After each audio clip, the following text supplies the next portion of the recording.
Hello, military spouses. Welcome back again to the Bossing Up Overcoming OCD show. I'm your host, Erin Davis, former Army wife, mom of three. All three boys were born in a different country. I want to welcome you back to this special series where we are chatting directly head on about the military stressors, the OCD tendencies, and today is more specifically about the stress of feeling like you have to be strong or being good enough in the midst of all the stress and uncertainty of military life. This whole line of I have to be strong. Does that sound familiar? Because that phrase keeps coming up with so many military wives who are silently suffering with OCD symptoms. And here's another shocking statistic. Military spouses have a 22 to 25% higher rate of depression than civilian spouses, largely because of the pressure. So today I'm going to be sharing stories of other wives who have been through the high stress environment of this and how they came out on the other side, as well as even my own journey and the mindset shifts that can change everything. The military culture teaches us that strength means handling everything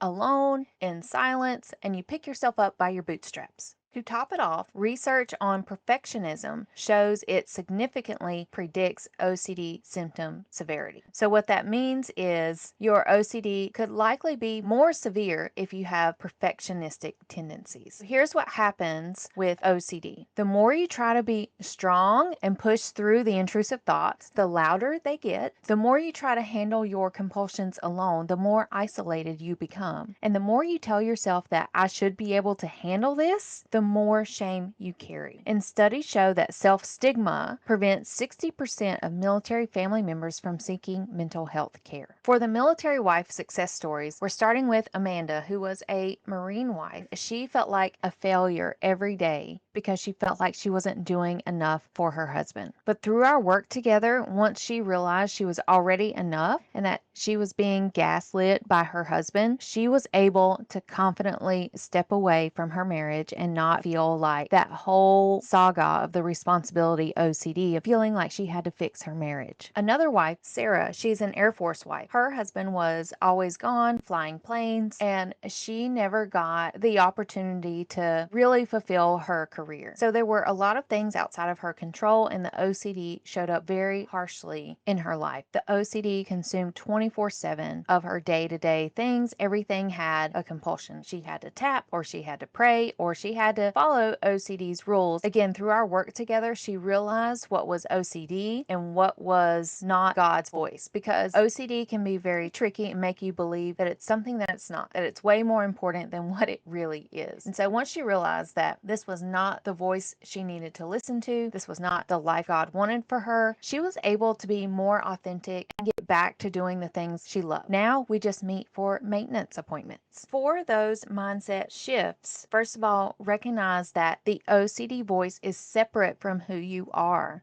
And you've probably heard me say this a million times, because OCD is not you. It is not your personality. It's not a character trait. This is a miscommunication in your brain, and you don't have to listen to it. The second shift in feeling quote unquote good enough, remember that you don't have to be superhuman. Allow yourself as well as your kids to feel the feels whenever times are hard. It is hard when your husband is gone. It's not the same as when, your friend's husband goes off on a business trip. The business trip does not involve being left in the dark without any phone contact. You are enough and you're doing the best you can. And mindset shift number 3, make sure you are building in healthy habits like getting enough rest, eating well, hanging out with friends, getting some exercise, doing some fun things. Don't let the military life swallow you up and you don't get to experience the potential fun things that could be right around the corner. Or maybe you don't feel like going to so-and-so's backyard barbecue cookout, but I encourage you to give it a try to connect, rebuild your community, because some of these relationships can last you a lifetime. In closing, you don't have to earn the right to feel better. You don't have to be perfect. You don't have to have it all together all the time. You just have to be willing to get the right support and to be willing to change your mindset. In the next episode, I'm going to be talking to you about the difference between normal military worry and OCD. Remember, be kind to yourself. You're not too much. You're not weak. You are definitely enough. Stay blessed by the best. Bye.